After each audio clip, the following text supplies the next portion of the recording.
European nations, and indeed all Western countries, are facing an unprecedented demographic change, one which will see those of European descent become a minority in their own ancestral homelands, or a minority in the nations their forefathers founded. Here in Britain, the Oxford professor and population expert David Coleman has said that white Britons will be a minority by the 2060s or sooner if current trends continue. The situation in France, Germany, and other Western European nations are very similar. In America, the non-white population will be a majority even sooner, in 2044, if current trends continue. The Guardian, a left-wing newspaper, ran an article back at the turn of the century called "The Last Days of the White World," discussing these trends and laying out in detail how white people would be a minority in Europe and the US by the 2050s. So unless something changes, we know that those of European descent will become a minority all across the Western world. This is an unprecedented and sweeping demographic change, and something that nationalists and patriots refer to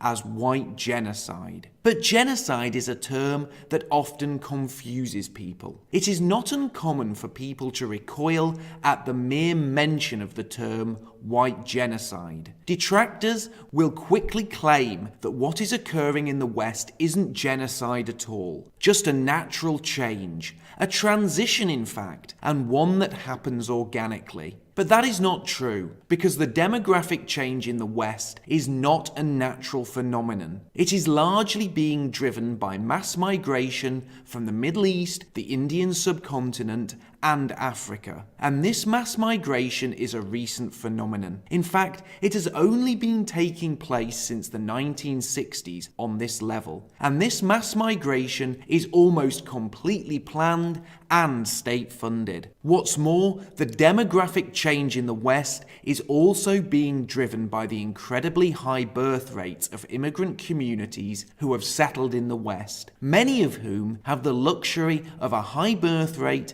because the various Western governments support immigrant communities with generous welfare benefits and free housing. Yes, there was migration in the past, but it was on a much smaller level and usually came from neighbouring nations with a similar racial, religious, and cultural makeup. In 2016 alone, the then British Home Secretary Theresa May let in 650,000 immigrants, and an estimated 200,000 immigrants arrived here illegally. That's a total of 850,000 people coming into Britain in a single year. More than came to England between 1066, and that was the last time England was successfully militarily invaded, and 1939, the beginning of the Second World War. And similar figures have been reported for other Western nations. Germany notably took in over 1.3 million migrants in 2015 alone. But does this amount to genocide? White genocide, in fact? Well, a good starting point for understanding white genocide is actually to understand the term genocide itself. The legal definition of the term genocide, as used by the UN,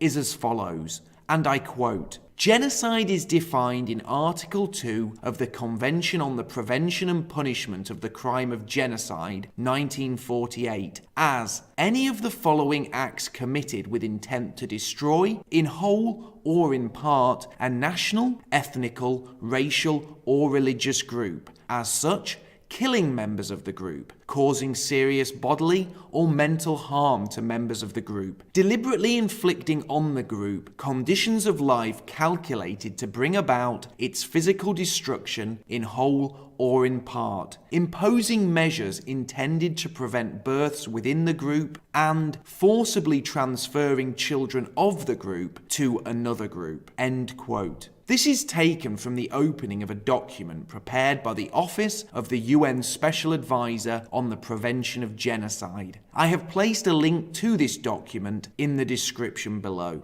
Let's focus on several of the points in that definition. The first important thing to note about the legal definition of genocide is that genocide does not necessarily have to be a mass killing or a mass slaughter. In fact, it doesn't have to be carried out by the gun or the sword. It doesn't even have to involve killing at all. It can simply be acts committed with intent to destroy, in whole or in part, a national, ethnical, racial, or religious group. The point here is these acts are carried out with intent, and that intent is to destroy a particular national, ethnic, racial, or religious group. Intent is enough, and such acts do not have to be violent acts that one may associate with the act of murdering an individual or a group of individuals. The second part of the legal definition of genocide that needs to be focused upon is the section that reads, and again I quote, deliberately inflicting on the group conditions of life calculated to bring about its physical destruction in whole or in part, imposing measures intended to prevent births within the group. End quote. So to be guilty of committing genocide, again, you do not have to kill anyone. You don't have to round people up and execute them or put them into concentration camps. To be guilty of genocide, those perpetuating that genocide don't have to be soaked in blood, but simply have to bring about conditions that would lead to the destruction of a particular ethnic, national, or religious group. And bringing about such conditions could easily be achieved by flooding a particular nation with immigrant groups that are hostile to the indigenous people or to the people that founded that nation. The genocide of a distinct group of people could be achieved by a hostile group hijacking the apparatus of the state and using said state apparatus to facilitate a swamping wave of foreign people to aggressively colonize that nation. Imagine if a hostile group used the state's power to ensure migrants were given welfare benefits, free housing, and other perks to attract migrants and act as a driving force for immigration. Then imagine if the state also afforded those immigrants the comfort to breed rapidly when they settled in those Western nations. Is it really that far-fetched to imagine that governments in Western nations are under the control of a group that doesn't have the best interests of the West at heart? After all, it can clearly be seen that Western governments are all too eager to ensure that people migrating to Western nations are given free housing, free healthcare, welfare benefit payments, and many more perks. Often, so many perks that newly arrived migrants are in fact treated better by the state than those who have lived in the nation since birth and worked hard and paid taxes to support the upkeep of that nation. Mass immigration is not accidental. It has come about through design, through a desire to see millions of non-Europeans moving across the world to nations where those of European descent are a majority. But there is another final important component of the legal definition of genocide that we must discuss, and that is, and I quote,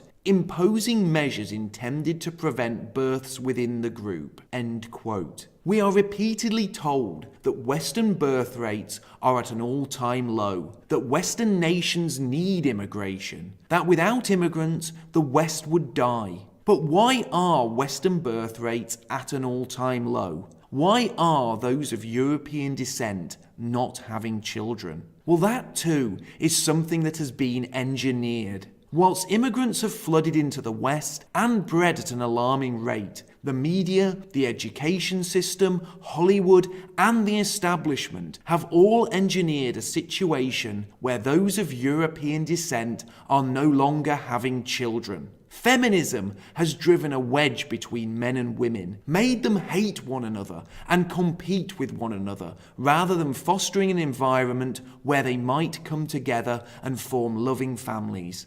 Feminism has warped the minds of females and told them to value careers above motherhood, told them that the most important thing a woman can do is achieve in the workplace. Because of course, when an elderly woman lies on her deathbed, her lasting accomplishment shouldn't be her children, but instead her Employee of the Month awards. Religion and spirituality has been mocked and ridiculed and replaced by materialism, which has been fueled by credit and usury, which has allowed people to chase their materialistic desires even when they can't afford to. Eventually, the moneylenders enslave these people, placing chains of debt around their ankles, and debt forces Western folk to embrace the suicidal notion that they can't afford to have children. Abortion has been legalised and pushed as a social norm. In the UK, over 8 million children have been aborted since 1967. The overwhelming majority of those children were white. Women now abort a baby as if they were simply disposing of an unwanted Christmas gift. Make no mistake, those who have so skillfully managed to manipulate and control Western governments, those who have made the West so attractive to migrants and lobbied for mass immigration, these people have also used their subversive and coercive skills to turn those of European descent away from the natural callings of marriage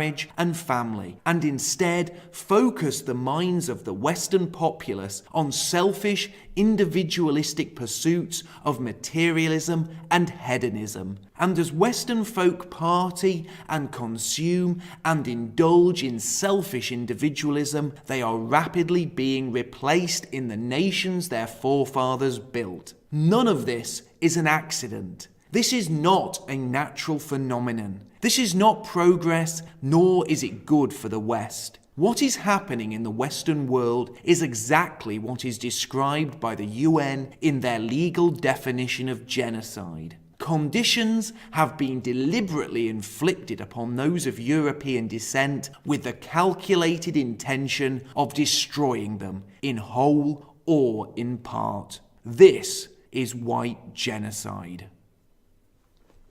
Thank you for listening. If you enjoyed this podcast, please help spread the message by liking and sharing it on social networks. If you want to hear more from me, please hit the subscribe button, as new videos are posted every week. You can also read my book, The Fall of Western Man. It's available as a free ebook and in both hardback and paperback, and all the links are in the description below. Finally, if you want to join in the discussion with me, feel free to add me on Facebook and follow me on Twitter. Also, you can now follow me on Gab, Minds, and BitChute as well. Everyone's welcome.